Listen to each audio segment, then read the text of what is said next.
1 Part 2. Next topic, relationships between two categorical variables. When we study the relationship between two categorical variables like gender and preferred drink, we want to see if one variable influences or is associated with the other. In our example, we surveyed 100 people and recorded their gender and whether they prefer tea or coffee. The data shows that 60% of the males prefer tea while 80% of the females prefer coffee. This difference in preferences suggests there is an association between gender and the drink choice, meaning that a person's gender can be linked to their preferred drink. We use a table like this to summarize the data and compare the percentages, which helps us to understand how categories relate to each other. This kind of analysis is useful for finding patterns and making informed decisions based on categorical data.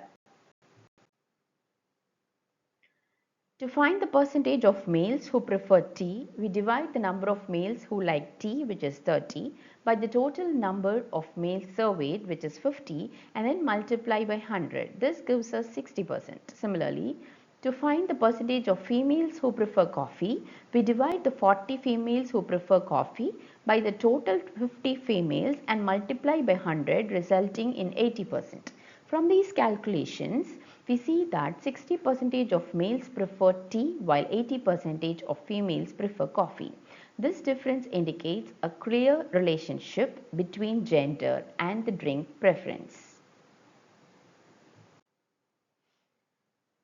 Second example, education level versus job preference. In this survey, we look at how education level relates to job preference. First, to find the percentage of applicants with a bachelor's degree who prefer technical jobs, we divide the number of bachelor's degree holders choosing technical jobs, which is 50, by the total number of bachelor's applicants, which is 80, and multiply by 100. This gives us 62.5%. Next, to find the percentage of master's degree holders who prefer management jobs, we divide the 30 master's degree holders who want management jobs by the total 70 master's applicants and multiply by 100, resulting in about 42.9%. By comparing these percentages across education levels, we can see differences in job preferences, which suggests that education level is related to the type of job applicants prefer. Find the percentage of bachelor's degree holders who prefer technical jobs. We divide 50 by 80 and multiply by 100, which gives us 62.5%. For master's degree holders who prefer management jobs, we divide 30 by 70 and multiply by 100, resulting in about 42.86%. From these numbers, we see that most bachelor's degree holders prefer technical roles while a larger portion of master's degree holders lean towards management jobs. This shows that there is a relationship between education level and job preference, with higher education levels tending to prefer management positions more. Next topic, relationship between two continuous variables, covariance and correlation coefficients.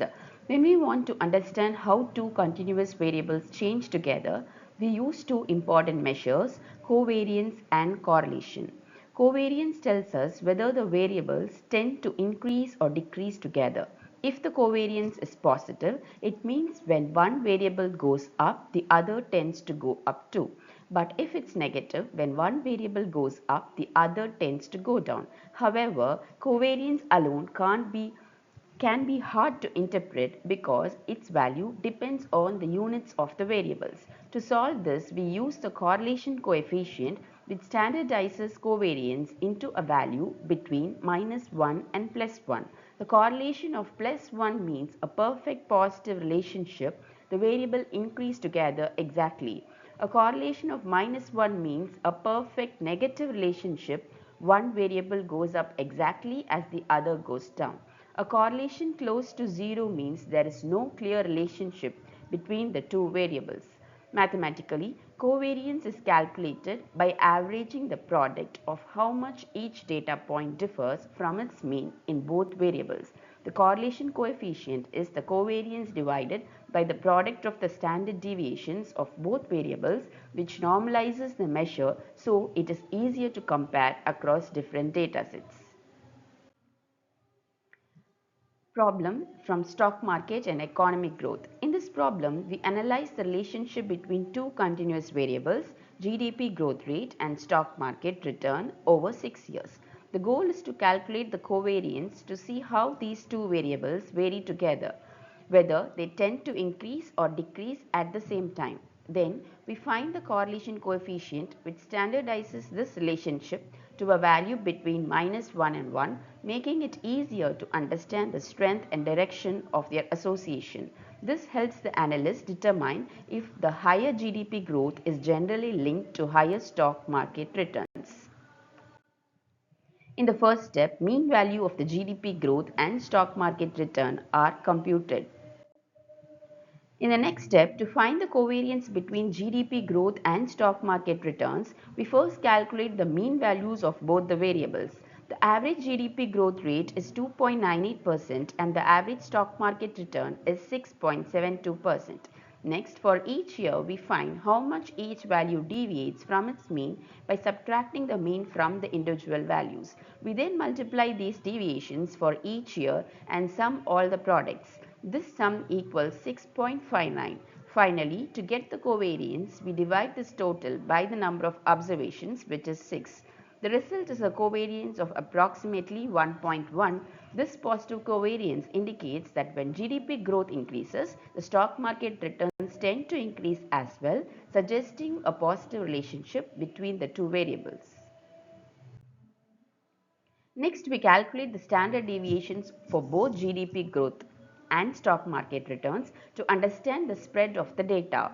For GDP growth, we square each deviation from the mean, sum these squared differences and then divide by the total number of observations, which is 6. The total sum of the squared deviations is 1.6684.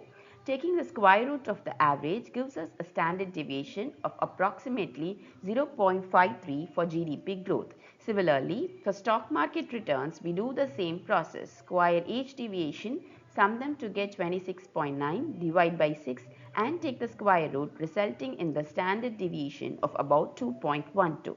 These standard deviations measure how much values vary around their means. Finally, we calculate the correlation coefficient by dividing the covariance between GDP growth and stock market returns, which is 1.0981, by the product of their standard deviation 0.5273 for GDP growth and 2.1181 for stock returns. Multiplying these standard deviations gives 1.1162, so the correlation coefficient is 1.0981 divided by 1.1162, which equals to 0.98. This value is very close to 1, indicating a very strong positive relationship between GDP growth and stock market returns. In other words, when GDP growth increases, the stock market returns tend to increase as well, showing a strong association between these variables. Next topic, comparing multiple correlations. When comparing multiple correlations, we look at how strongly each pair of variables is related and in what direction. Correlation value range from -1 to +1, where values close to +1 indicate a strong positive relationship, values close to -1 show a strong negative relationship, and values close to 0 suggest little or no relationship. For instance, a company may observe that advertising and sales have a strong correlation of 0.85, meaning more advertising is closely linked to more sales. Meanwhile, customer satisfaction and sales may have a moderate correlation of 0.65, and product price and sales have a negative correlation of -0.4, suggesting that as prices go up, sales tends to go down. By comparing these correlation values, we can decide which factors are most influential on sales and should be prioritized in business decisions. Next problem, comparing stock market correlations. In this problem, we are asked to examine how three different economic indicators, GDP growth, inflation, and interest rates, are related to stock market performance over a period of 10 years. By calculating the correlation coefficient between each economic factor and stock market returns, we can find out which factor has the strongest relationship with stock performance. This helps financial analysts understand which economic variable is the best predictor of how the stock market behaves. So this step-by-step solution approach outlines how to analyze and compare the relationships between multiple continuous variables, specifically GDP growth, inflation and interest rate versus stock market returns. By calculating the mean, covariance, standard deviation and finally the correlation coefficient for each economic indicator with stock returns, we can access the strength and direction of their relationship. The last step involves comparing the values of correlation coefficient to determine which variable has the strongest impact on the stock market. This method provides valuable insights for financial decision making and helps prioritize which factors to monitor closely.